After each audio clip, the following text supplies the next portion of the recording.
When you listen to what your students are telling you, when you listen to the things that they're interested in, when you get your head wrapped around what they value and what's important, that's when learning starts to become meaningful in the classroom. Teachers create inclusive environments that allow students to explore, create, question, and connect with the world around them. Teachers know that learning design creates opportunities for student voice and choice. It's a very safe and inclusive place. Students know making what we call beautiful oopses, mistakes is a part of the learning process. And we know that when someone does make a beautiful oops, it's not only them that's learning, that the people around them are learning as well. When you give the kids that green light to really do those thinking and they really share that, they go above and beyond what I thought or I assumed that they might be doing. Authentic tasks, learning goals, and success criteria are co-created to ensure the optimal development of student thinking and the 6 global competencies.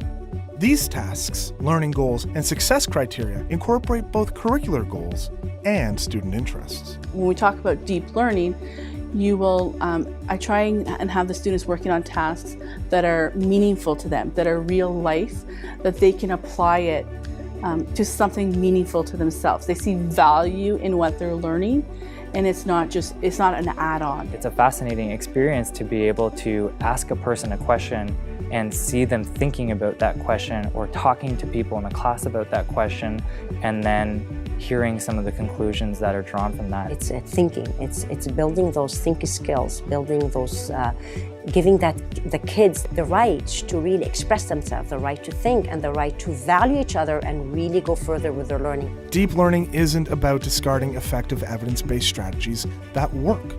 Teachers make deliberate decisions to address learning needs at specific times. Within our classroom, we have guided groups, we have large groups, we have kids that are learning in triads. So whatever we are observing and we think needs to be done, we intentionally talk about it and we make choices right on the spot. So today, you need 12 meters of fencing for our garden. We would like you to draw a quadrilateral with a perimeter of 12 meters. That's your first challenge. Go ahead. Teachers and students share a common language about learning. Students have been explicitly taught what those competencies are all about, and students are able to name when they are using those competencies in the rich learning tasks that they're doing. You'll see students naming, I had to critical think when I was doing this activity. I know this because. You'll also hear them having open learning conversations and deep learning conversations where they are paraphrasing each other's thinking. They are building on each other's knowledge, what we call piggybacking onto each other's thinking. You'll see that they are asking each other questions if they don't understand. You'll see that students realize that the teachers aren't the only experts in the classroom, that they can go to each other.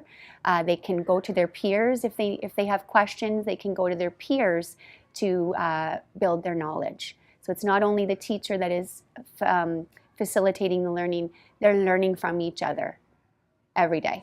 So we did other strategy and we thought of the teacher, but we had to critically think because we had to go back into our schema and think about other math problems, like let's say Sarah had a baby sister and she was 9 months old. How many weeks old was she?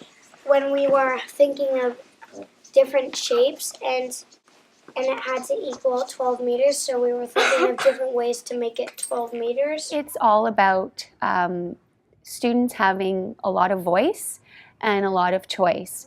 And I think when we embarked on this journey of deep learning, at first it was all about, well, what deep learning project are you doing? What is the inquiry? And I think along the journey we've realized that it's not necessarily about the project or the inquiry, that it's about students learning what those global competencies are all about and being able to name those in any subject area, in any task that they're engaged in. We talk to them about accountable talk, So defending their positions, and we give them the opportunity to politely disagree with each other's opinions. And if they do politely disagree with someone's opinion, they know that it's their job to also defend their position and explain why they politely disagree with someone else's thinking. Deep learning tasks include a wide range of assessment approaches with rapid cycles of self and peer feedback that promote metacognition and self-regulation. Every day we're assessing for learning. We're looking at where are the students right now? Which students are where? Where do we need to go tomorrow? Where do we need to go in the next 3 minutes sometimes?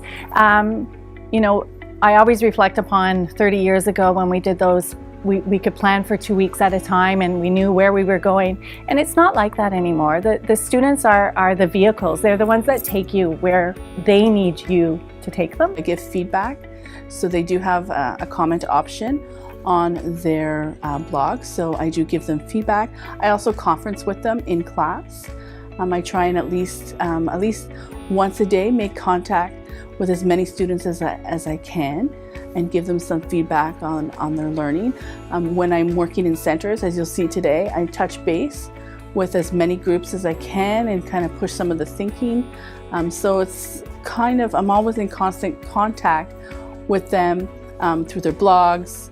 So it continues after the classroom. It doesn't end when they leave my door.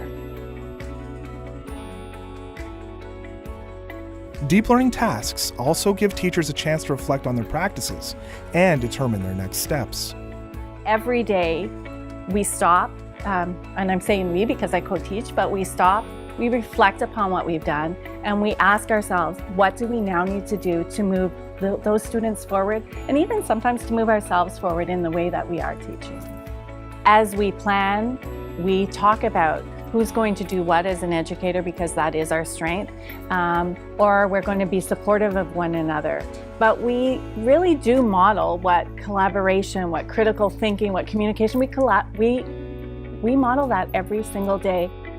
There is an authentic spirit of equity in the relationships between and among students and the partners. We need to know how many sleep masks we could make with the fabric all together.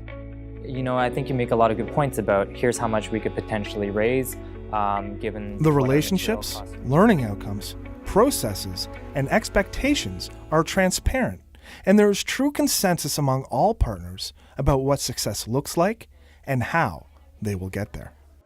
So now we have to think critically. What do you know about quarters? So We can count by 25s. okay. What do you think about that, Kaylee? Is that a good idea? So go back into your schema. 1 meter is 25 cents. I'm wondering if there's a strategy we've used for other questions that you could use in this question. T-shirt. I don't know. Give it a try. From educators, I'm noticing renewed excitement. So whether it's a technological tool or it's a new learning partnership or linking with another school across the city, whether that's electronically or physically, they're so engaged. $3. 2, 25, 50. I wonder how you can show that to the reader. I wonder how you can show that to the reader. 50 and then 75. 50,